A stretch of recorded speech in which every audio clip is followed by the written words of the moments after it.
All right, folks, welcome into another great episode of I've Got a Theory. I'm Henish. I'm here with my guest and team realtor at Calahomco, Jocelyn Villatoro. Welcome to the show. Thanks for having me. Yeah, so we're not going to talk about real estate. No.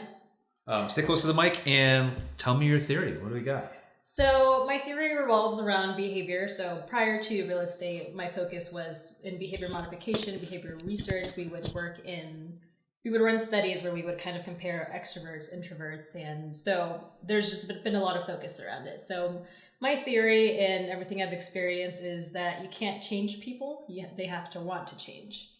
And to elaborate on that, so for example, I feel like oftentimes we enter friendships or relationships with the expectation to change someone. Like, oh, I like this person, but I would like them to be more this way. And the goal is to change that about them. So to be more specific, for example, say you have a friend who always flakes in the morning, or like right before whatever you're committed to, you always go to get coffee or plan to go get coffee and they don't show up or they cancel last minute. It's cancel culture. Yeah.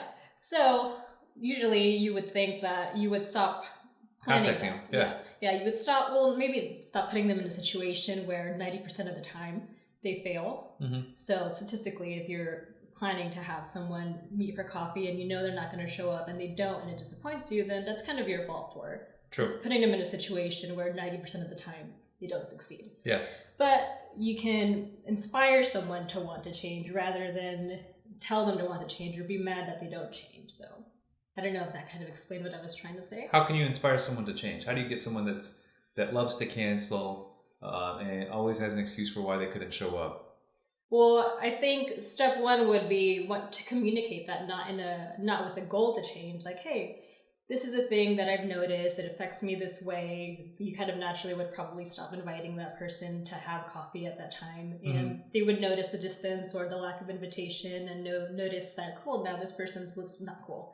Now they've distanced themselves from me and I don't like that. Like, I should be someone who shows up on time. Yeah. Yeah. So can you change their behavior, or are you finding that you can be impactful on getting people to change their behavior or wanting to change their behavior? Do you think people that cancel often recognize that it's problematic because they've got some kind of FOMO that something better is going on?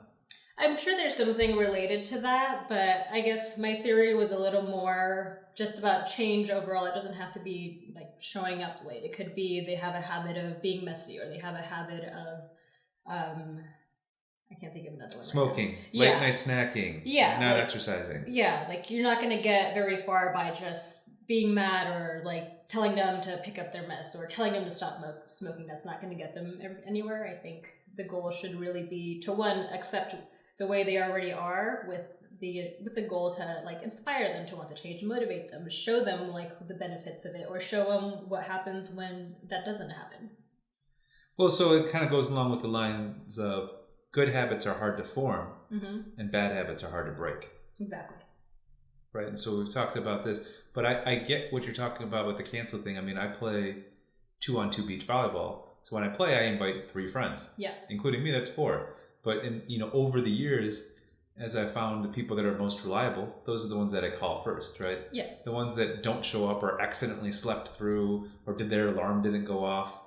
You're not getting that call again, like unless it's like desperate needs, you're not going to be on my preferred list until you can prove that you can be reliable, because otherwise having 3 people on a volleyball court is no fun. Yeah, exactly. And so, so people have to value that, hey, it's not just, I got to wake up early to get there because I play in the morning, but it's also, you just wasted 3 other people's times. Yeah. Right. And so I think some people have a hard time thinking outside of themselves or empathizing with other people's viewpoints. Yeah, and I think a lot of times it could even take losing a friend to finally understand how impactful your choices are on other people.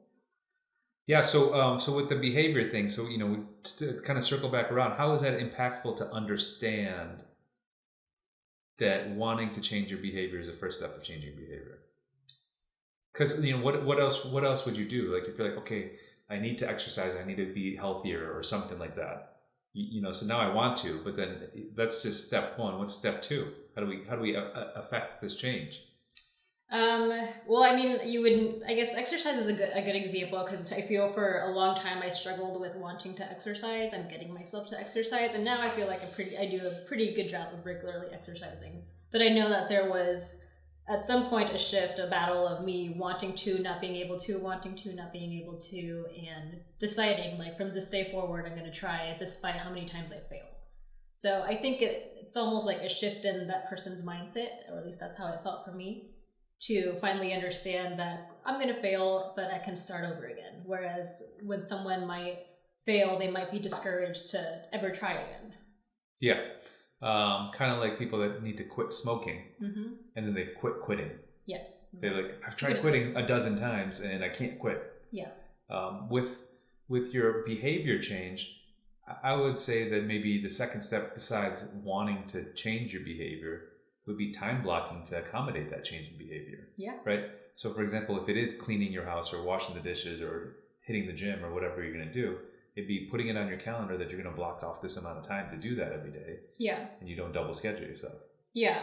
And then actually, even like a third step, like having someone to hold you accountable, having an accountability buddy. I feel like even in real estate, we use that, or even in like with exercise, I commit to going to the gym with someone because I know I'm less likely to disappoint someone if I told them I'm going with them. Because you don't participate in cancel culture. Yeah. You're going to show up. Yeah. Well, awesome. Well, Jocelyn, thanks for sharing your theory on behavior and how to change it. Appreciate you guys joining in for another great episode of I've Got a Theory. Thanks to my guest Jocelyn for joining me, and we'll catch you next time.